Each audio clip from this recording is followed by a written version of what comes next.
pour sauver le système financier. Et qui finance tous ces renflouements? Vous l'avez deviné, les contribuables.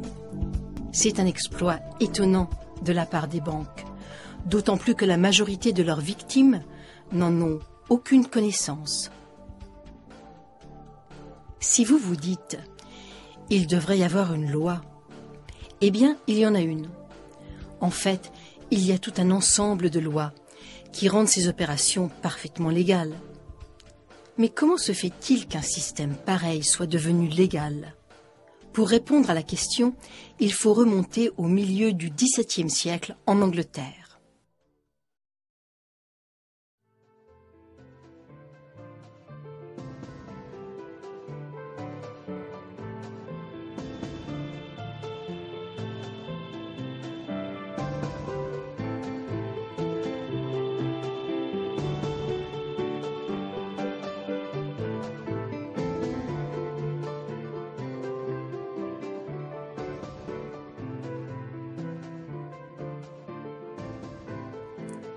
C'est à cette époque que sont apparus de plus puissants navires qui ont facilité les voyages d'exploration.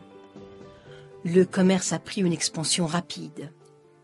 Pour faire des échanges, en particulier sur de longues distances et de longue durée, les contrats sous forme écrite sont devenus de plus en plus importants, de plus en plus complexes.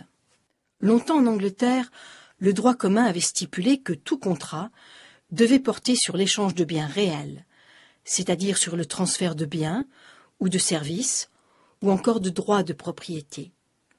Et c'est sur ces éléments que les tribunaux tranchaient en cas de conflit. Si le contrat n'avait pas été fait à titre onéreux, c'est-à-dire s'il n'y avait pas eu échange de vrais biens ou de vrais droits de propriété, ce contrat était jugé nul et non avenu, et il était donc rejeté par les tribunaux. En vertu de ce droit commun, un contrat actuel disant que l'emprunteur donne en garantie une auto dont il n'est pas propriétaire, contre une promesse de paiement de la banque, ne serait pas valide. De plus, en cas de conflit, le droit commun stipulait que seules les personnes ayant réellement participé à un échange à titre onéreux, c'est-à-dire les personnes qui avaient livré des biens ou des services, pouvaient aller en justice pour exiger le respect du contrat. Ce droit n'était pas transférable à une tierce partie. Quand les négociants partaient eux-mêmes en expédition autrefois pour vendre des marchandises, ils achetaient ces marchandises dans leur pays avec la monnaie locale. Puis ils vendaient dans des pays étrangers en monnaie étrangère. Ensuite, ils revenaient dans leur pays avec des marchandises de l'étranger qu'ils avaient achetées en monnaie étrangère. Et une fois de retour, ils les vendaient en monnaie locale. Mais comme le commerce devenait florissant et complexe, les négociants ont préféré rester dans leur pays et ils ont tout simplement affrété des navires. Ils pouvaient ainsi importer des marchandises de pays autres que celui où ils avaient exporté. Mais un problème est apparu alors. Les marchandises exportées avaient été payées à l'étranger, en monnaie étrangère, qui devait être dépensée ailleurs. Or, transporter cet argent liquide, c'était s'exposer au vol, et surtout à une perte partielle dans la conversion des devises. La solution a été de créer des lettres de change. Par une lettre de change, le payeur donnait ordre au destinataire de payer au bénéficiaire la somme indiquée. La signature authentifiait le contrat et seuls les participants à la transaction pouvaient aller en justice en cas de conflit sur une lettre de change. Ces lettres étaient donc sans valeur pour un voleur ou pour une tierce partie. Vous l'avez deviné, les lettres de change étaient les précurseurs des chèques. Je sous-signais, le payeur, enjoint à ma banque, c'est-à-dire au destinataire, de payer le bénéficiaire, c'est-à-dire la personne nommée sur le chèque, la somme d'argent indiquée.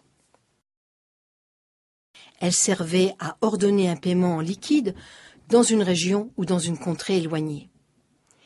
Mais très vite, les commerçants ont voulu plus. Ils ont voulu que les lettres de change permettent de rapprocher les paiements parmi de nombreux marchands, dans de nombreux pays. Pour cela, il fallait que les lettres de change soient transférables et exigibles par de tierces parties. Comme nous allons le voir, c'est alors que le fondement du système bancaire actuel est devenu légitime. Jusqu'alors, en vertu du droit commun, une tierce partie qui avait acheté honnêtement une lettre de change transférée plusieurs fois n'avait pas le droit d'aller en justice pour obtenir un paiement. Les lettres de change de tierce partie posaient donc des risques inacceptables. Pour que les lettres de change deviennent un moyen pratique et garanti de paiement pour une tierce partie, c'est-à-dire l'équivalent d'argent liquide, il fallait modifier le droit commun. En Angleterre, par une série de décisions juridiques datant de 1664 à 1699, les lettres de change sont devenues exigibles par les tierces parties. Si une tierce partie achetait une lettre de change, à titre onéreux et de bonne foi, sans soupçonner de fraude ou de problème quant au droit de vente du vendeur, cette lettre de change était valide et exigible devant un tribunal. Quelles ont été les conséquences de ces changements? Eh bien, désormais, toute lettre de change était considérée légitime une fois qu'elle était vendue. Les lettres de change et toutes les autres promesses de paiement dûment signées, à l'exception des chèques, sont devenues transférables et exigibles légalement, comme le voulaient les commerçants. Les contrats de dette pouvaient donc être vendus, ce qui facilitait les transactions. Un nouveau marché est apparu pour les profiteurs, le commerce des lettres de change. C'est alors que le marketing de la dette a commencé.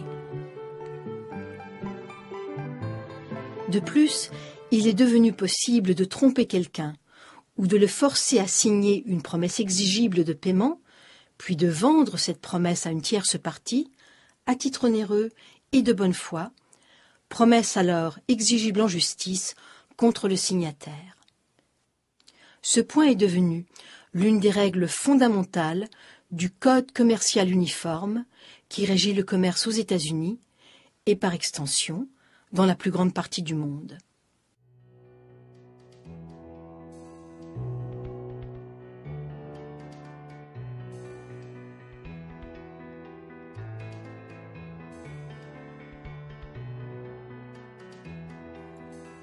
Pensez-y un peu. Si vous achetez un ordinateur portable qui a été volé, vous pouvez être reconnu coupable de recel de vol, ce qui est une infraction criminelle. Peu importe si vous avez payé cet ordinateur sans savoir qu'il avait été volé, le tribunal le rendra à son propriétaire légitime. Et vous, innocent ou pas, vous perdrez votre argent et vous pourrez être accusé d'un crime.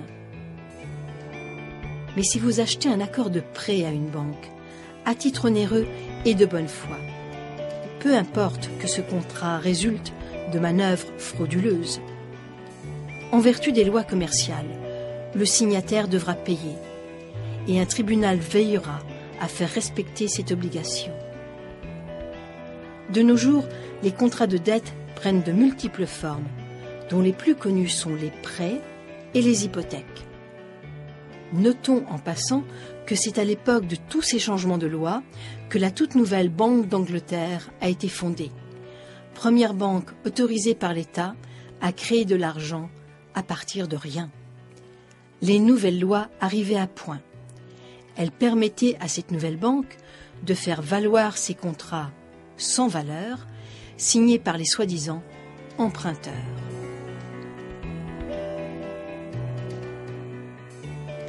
Les rares personnes qui ont découvert la vraie nature de leurs prêts bancaires et qui ont essayé de contester en justice la validité de leurs contrats de dette ont découvert que ces lois contractuelles commerciales restent le fondement inattaquable du système d'argent-dette.